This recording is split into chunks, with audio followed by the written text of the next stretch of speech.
Filem terbaru daripada DC, Supergirl, best atau sampah?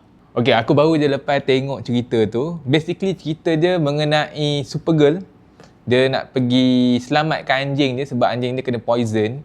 And then dalam masa yang sama, ada satu perempuan ni, karakter perempuan ni, dia punya keluarga kena bunuh and then dia nak panggil apa, membalas dendam lah.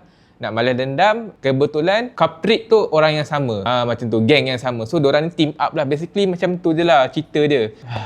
So cerita je sebenarnya pada aku agak hamba lah katanya aku kan. Memang agak hamba sebab aku dah cakap dah itu daripada trailer sendiri aku rasa macam hamba gila, tak ada rasa nak tengok. And bila aku tengok memang betul memang hamba. Kalau dibanding dengan cerita Superman tahun lepas, Superman tu best lagi sikit daripada Supergirl. Supergirl ni lagi below daripada Superman tahun lepas. Aku dah tak suka sangat Superman tahun lepas tu. And then Supergirl tahun ni pula pun tak best. Dia apa yang buat tak best tu, dia macam flat cerita dia. Dia macam flat, macam dia ada macam vibe Guardian of Galaxy sikit-sikit, ada lawak, humor apa semua. Cuma dia macam tak tahu lah. Maybe sebab pelakon dia tak cantik kot.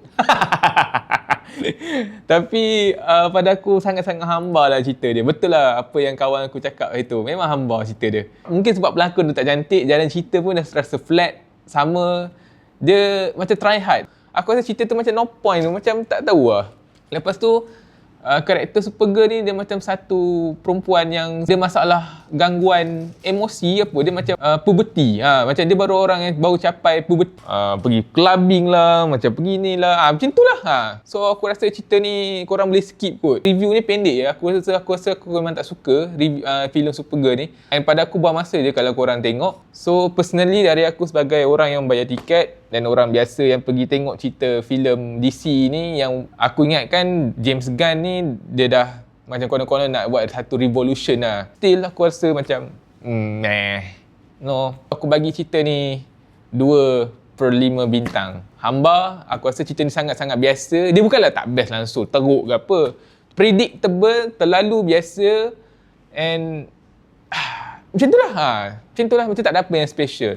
Yang untuk watak Jason Momoa sebagai Lobo, aku rasa dalam cerita tu dia je yang macam badass sikit kan, macam tu. Tapi yelah, dia pun ujung-ujung macam tu je kan. So pada aku boleh kot korang skip cerita Supergirl ni. Tengok kat wayang pada aku tak baloi lah, just sebab terlalu biasa. Tapi kalau korang tengah ada extra duit, pergilah tengok. Jangan lupa follow, subscribe dan juga komen korang punya rating ataupun pendapat.